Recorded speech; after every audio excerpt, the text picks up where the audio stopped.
The Historical Society of Baltimore County is a public history institution established in 1959 that has served Baltimore County for more than 50 years. The Historical Society's mission is to preserve, collect, and interpret the rich history of Baltimore County for the education and enjoyment of present and future generations. Its mission is accomplished through the preservation of more than 9,000 historic photographs, 4,000 library volumes, 500 historic maps and atlases, and some 9,000 museum artifacts. The Society's museum collections consist of a diverse array of artifacts, ranging from the everyday and ordinary to the unusual and the extraordinary. Each item in the vast collection serves to tell a story of Baltimore County's past. Some of the stories paint a picture of everyday rural life, like the Stifler Store collection. The Stifler Store was located in Parkton, Baltimore County. Originally owned and operated by the Ayers family, the Stifler family later owned and operated it until the 1920s. Now, the Historical Society has many artifacts related to the store. This includes the storefront sign, some furnishings, store ledgers, and many crates and boxes. These crates and boxes carried the local products that were shipped to the general store from the city and surrounding county. People visited the store to purchase the goods for their everyday lives. The stories of everyday life are also present in its vast collection of textiles. The Society has many articles of clothing and quilts from different periods of county history. Most of these textiles come from families around the county and tell the story of people's day-to-day lives while preserving family memories. Take this colorful quilt, for example. Mrs. James A. Merritt completed this log cabin patterned quilt in 1889. She was born and raised in Baltimore County, and her daughter passed her quilt on to the Historical Society for preservation. Stories from the county continue throughout the collection with this silver tea service. 4 of this 6-piece Kirk Repousse tea set was made by Baltimore-based Samuel Kirk in 1830, before the county and city split in 1851.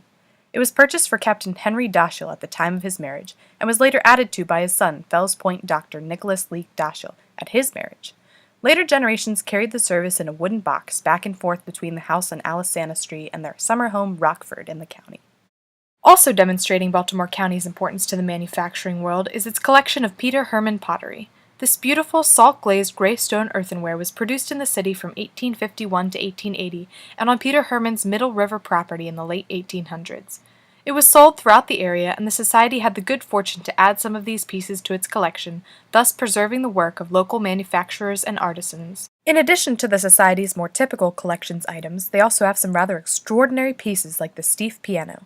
This beautiful antebellum or pre-Civil War piano is an example of Baltimore's position as a manufacturing center in the 19th century. The Steiff Piano Company was Baltimore's second oldest piano manufacturer, with Charles Maximilian Steiff establishing the business in 1842. The company gained national and international fame over the years, and a pianoforte was even constructed by the Steiff family for Robert E. Lee. This particular piano is a concert square grand, made of rosewood and decorated with mother-of-pearl inlay. It was bought from the Maryland Institute Manufacturers Exhibit in 1858 by a man named John A. Grubb for his daughter Margaret Grubb. It stayed in the Grubb family until its donation to the Historical Society in 1962. The Historical Society also has many intriguing paintings and murals within its museum collections. This painting depicts the mill town of Warren. Throughout the 19th century, Warren was a booming town employing families to work in its cotton mill. In 1922, the town was largely flooded and demolished to make way for today's Loch Raven Reservoir. Some foundational remnants of the town can still be seen when Loch Raven is at low water. This painting by Howard F. French, commissioned for the Women's Club of Towson in 1964, adds to the Society's historic photos and archives on the town and helps keep its legacy alive. The Society also has a painting of a roadside tavern that used to stand on Bel Air Road called the 7 Mile House. This oil-on-plaster painting was actually discovered inside the tavern by a man named Joseph A. Winkler, who was hired to raise the tavern in 1987.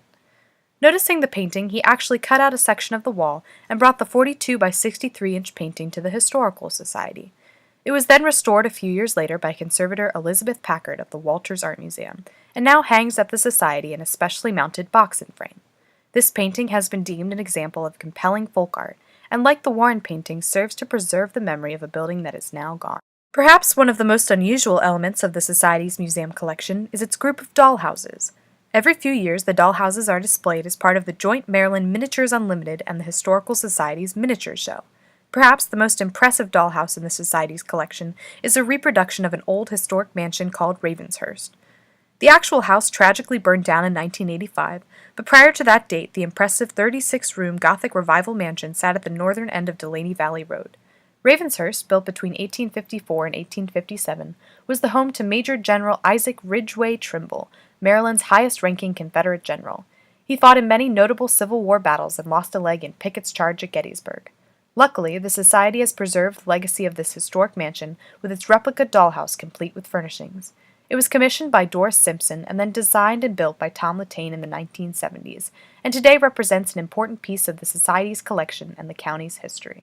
Baltimore County's rich history is alive and well in the collections of the Historical Society of Baltimore County.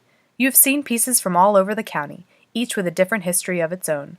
Whether the Society's pieces are more typical and indicative elements of citizens' everyday lives, or whether they are pieces with more notable backgrounds tied to major events or significant eras in regional and national history, each adds to the story of Baltimore County, which the Historical Society has made their mission to collect, preserve, and interpret.